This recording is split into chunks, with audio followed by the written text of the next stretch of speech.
Hola, ¿qué tal, chicos? Vamos a definir qué es ciencia. Viene del latín scientia, que significa conocer.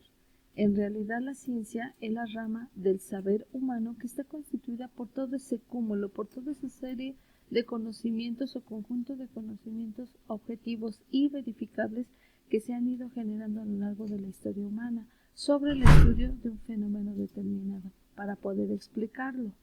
Requiere de la observación y la experimentación para la explicación de sus principios y causas.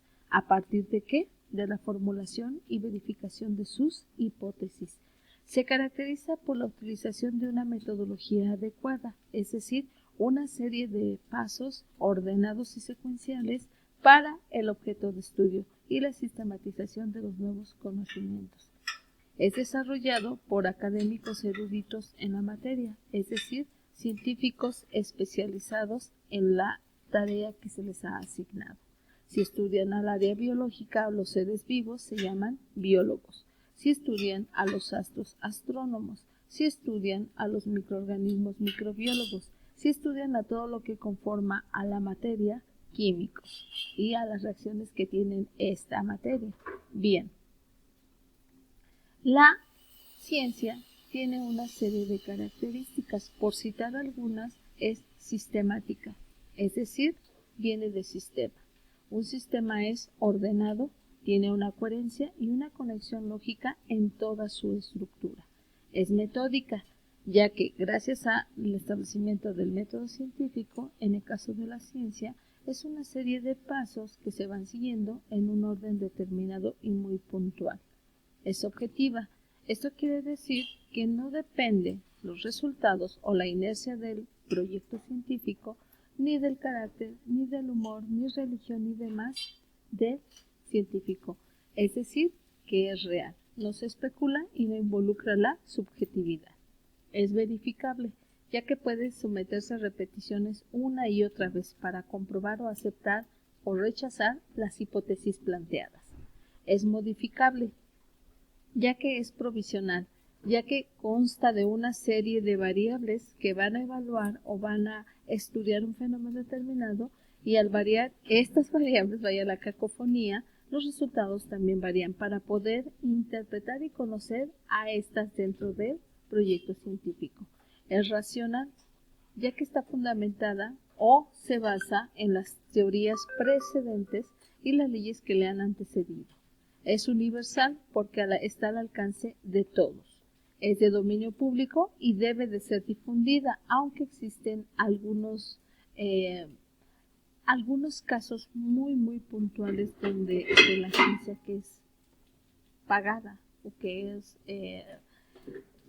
restringida, por decirlo así, no se da como tal a la luz. Es analítica. Trata de entender los mecanismos investigando la naturaleza de todas sus partes para comprender el todo cuando éstas se articulan. Es especializada, ya que la consecuencia del enfoque analítico nos genera la interdisciplinaridad.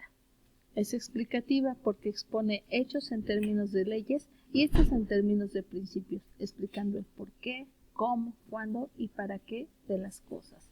Con todo esto se puede decir o hacer alusión a que es predictiva, ya que basadas en las experiencias o en los resultados previos de las repeticiones de experimentos ya que le han antecedido, pues se puede predecir los resultados. Es clara y precisa en su mayoría. Ahora veamos el método científico.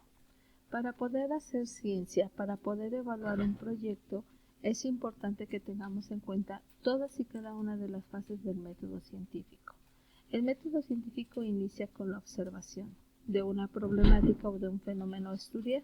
Se plantea el problema para poder encontrar la razón de ser de ese fenómeno.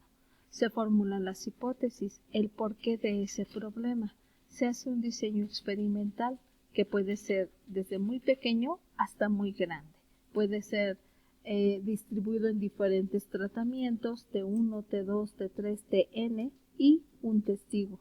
En el caso de los tratamientos, se pueden estar evaluando diferentes variables, como pueden ser cantidades de nutrientes en el crecimiento de cierto cultivo, como puede ser diferentes tipos de granos en una premezcla que va a servir de alimento a un lote de pollos o de borregos o de ganado, para poder evaluar cuál es la mejor de las dietas para lograr la conversión de grano a carne, o en su defecto si fuera ganado lechero a leche, etcétera.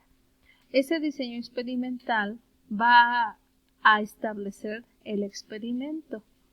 Ahí se van a medir las variables, se van a considerar las repeticiones y se va a tener o a generar una serie de resultados que hoy día con herramientas estadísticas nos permiten obtener de esos resultados conclusiones que nos permiten hacer inferencias, que nos permitan hacer sugerencias y poder, dependiendo al campo al que se esté prestando el servicio o científico o para la generación de la ciencia, poder tomar decisiones, ya sea rechazando la hipótesis y volviendo a estructurar esto o aceptándola, y con ello se generan nuevas ciencias, es decir, cuál fue la mejor premezcla, la combinación de granos, cuál fue la mejor concentración de nutrientes para el crecimiento en tal lugar de tal planta, cuál fue la mejor cantidad de sustancias o compuestos químicos para controlar tal vez alguna plaga, etcétera. Y con ello se elabora un reporte. Este reporte puede llegar, si se está estudiando en una institución de posgrado o de licenciatura, a un repositorio donde hoy día, por ejemplo, ya tenemos repositorios de artículos y se reportan a través de Scientific Journals o artículos científicos, donde ahora los nuevos científicos toman a partir de lo nuevo que se ha generado como punta de lanza para partir y crear nueva ciencia. Y bueno, esto genera en un momento dado alguna ley, alguna teoría o algún principio. Es así como el método científico es una serie de pasos ordenados con esta secuencia. No van a poder ver primero la experimentación y luego el diseño experimental o la conclusión, sino que este es el orden adecuado. Espero que les haya sido muy útil. Gracias. Hasta pronto.